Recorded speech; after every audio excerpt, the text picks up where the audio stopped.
అందరికీ good morning friends. నేను ఒక బిజినెస్ కోచ్గా, ఒక soft skills and life skills ట్రైనర్గా ఉన్నాను.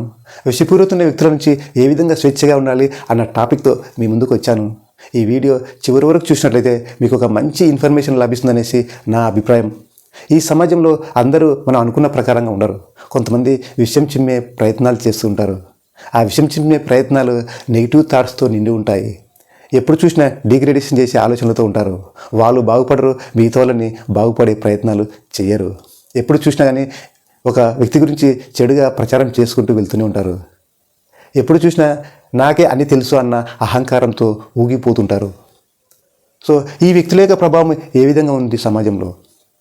మంచిగా సాగిపోతున్న లైఫ్లలో, మంచిగా ఉంటున్న జీవితాల్లో విషం కక్కుతూ, రకరకాల విష ప్రచారాలు చేస్తూ, రకరకాల చెడ్డగా చేస్తూ, రాళ్ళు విసురుతూ, మంచి సంబంధాలని చెడగొడుతూ, రకరకాల ఇబ్బందులకు గురి చేస్తూ ఈ విషపూరితమైన వ్యక్తులు వాళ్ళు బాగుపడక మిగతా వాళ్ళని బాగుపడనీయక ఈ సమాజానికి ఒక చెడ్డ పేరు తీసుకొచ్చే ప్రయత్నం, ఈ సమాజంలో వాళ్ళ యొక్క పాత్ర చాలా చాలా నీచంగా ఉంటుంది. సో ఈ సంబంధాలని ఏ విధంగా గుర్తించాలి మనం? ఈ విషపూరితమైన వ్యక్తుల యొక్క ప్రభావం ఈ సమాజంలో ఏ విధంగా గుర్తించాలి అంటే, మనము ఈ సమాజం గురించి వీలైనంత వరకు చదవాలి. మనము కొన్ని స్కిల్స్ పెంచుకోవాలి, కొన్ని నాలెడ్జ్ పెంచుకోవాలి. సంబంధాలని ఏ విధంగా ఉండాలి, ఏ విధంగా కొన్నిసార్లు దూరంగా ఉండాలి అన్న ఆలోచనని పెంపొందించుకోవాలి. ఎందుకంటే మన మిత్రుల ద్వారా కావచ్చు, మన బంధుత్వాల ద్వారా కావచ్చు, మన ఇంకా తెలిసిన ఫ్రెండ్స్ ద్వారా కావచ్చు, ఆ వ్యక్తులని మనం గుర్తిస్తూనే ఉండాలి.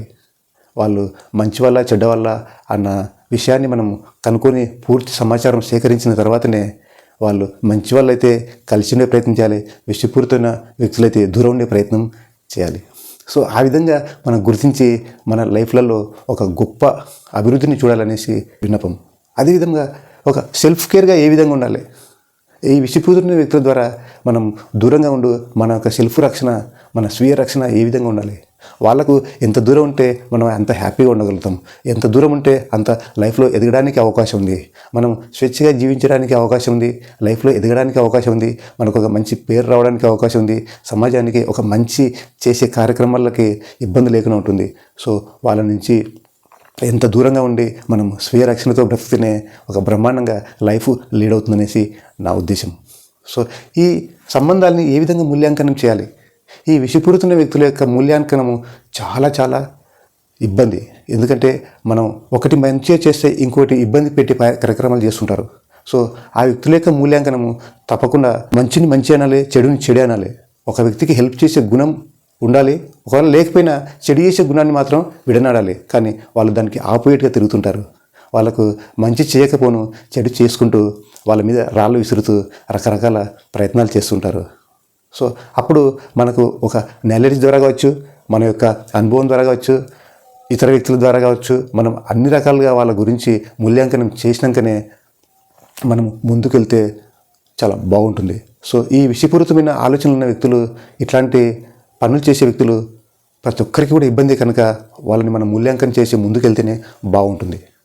సో అదేవిధంగా కొత్త సంబంధాలు స్వేచ్ఛగా ఉండే విధంగా మనం ప్రారంభించాలి.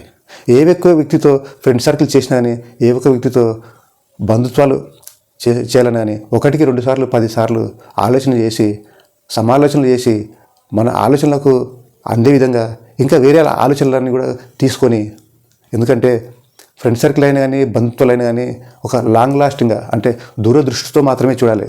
మనము ఇబ్బంది లేకుండా మనము అభివృద్ధి పయనంలో సాగే విధంగా, మన లైఫ్లో మంచిగా ఉండే విధంగా ఫ్రెండ్ సర్కిల్ కావచ్చు, బంధుత్వాలు కావచ్చు ప్రారంభించుకుంటే చాలా బాగుంటుంది.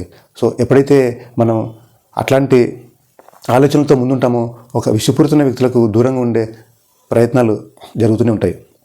సో అదేవిధంగా మనము ఒక్కరమే బ్రతకలేము. ఈ సమాజంలో సంఘజీవులం కనుక ప్రతి ఒక్క ఫ్రెండ్ అవసరమే, ప్రతి ఒక్క బంధుత్వం అవసరమే, ప్రతి ఒక్క వ్యక్తి అవసరమే. కనుక సంఘం యొక్క శక్తి చాలా కీలకం.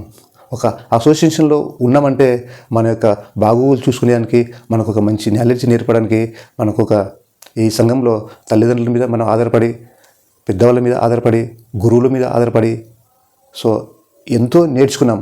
సో ఆ నేర్చుకున్న దాన్ని ఇంకా 10 మందికి పంచుతూ ఒక మంచి యాక్టివ్గా ఉంటూ, మంచి నమ్మకంతో ఉంటూ, మంచి మాట్లాడుకుంటూ, మన యొక్క కమ్యూనికేషనే మనకు చాలా కీలకంగా ఏ జర్నీ అయినా అంత ఈజీ ఉండదు కనుక మన జర్నీ చాలా బాగుండాలి అంటే ఆ విషపూరితమైన వ్యక్తులకు దూరంగా ఉండి లైఫ్లో ఒక గొప్ప వ్యక్తులుగా ఎదగాలని, సో అదేవిధంగా సమాజంలో ఒక మంచి పేరుని లీడ్ చేస్తూ ఒక గొప్ప వ్యక్తిగా అనిపించుకోవడానికి తప్పకుండా ఈ విషపూరితమైన వ్యక్తుల నుంచి ఎంత తొందరగా కనుక్కొని ఎంత తొందరగా దూరమయ్యే ప్రయత్నం చేస్తే అంత హ్యాపీగా ఉండగలుగుతాం, అంత జీవితంలో ఉన్నతంగా ఉండగలుగుతాం, అంత సమాజంలో పేరు రావడానికి కూడా అవకాశం ఉంది కనుక ఇట్లాంటి వ్యక్తుల్ని ప్రతి ఒక్కరం కూడా కనుక్కొని వాళ్ళని ఎంత త్వరగా దూరం చేసుకుంటే అంత త్వరగా లైఫ్లో ఎదగడానికి దోహదపడుతుందనే అభిప్రాయంతో ఉన్నాను నేను. మరి ఇట్లాంటి స్కిల్ఫుల్ వీడియోస్ కొరకు ఈ క్రింది నెంబర్కి సంప్రదించవచ్చు. మరి మిత్రులారా, మన ఛానల్ని సబ్స్క్రైబ్ చేసుకుంటే ఓకే, సబ్స్క్రైబ్ చేసుకోకపోతే సబ్స్క్రైబ్ చేసుకోండి. మీకు రెగ్యులర్గా వీడియోస్ అందుబాటులోకి వస్తూనే ఉంటాయి. అదేవిధంగా ఇట్లాంటి excellent soft skills, life skills, ఇంకా ఎన్నో స్టూడెంట్కి సంబంధించిన, అన్ఎంప్లాయ్కి సంబంధించిన, ఎంప్లాయ్కి సంబంధించిన, బిజినెస్ వాళ్ళకి సంబంధించిన, మార్కెటింగ్ వాళ్ళకి సంబంధించిన ఎన్నో మంచి మంచి స్కిల్ఫుల్ వీడియోస్ మీ ముందుకి వస్తున్నాయి కనుక మన ఛానల్ని, మన వీడియోస్ని ఎంతోమందికి షేర్ చేసి వాళ్ళ యొక్క జీవితాల్లో వెలుగులు నింపుతారని ఆశిస్తూ సెలవు తీసుకుంటున్నాను మిత్రులారా. Thank you very much.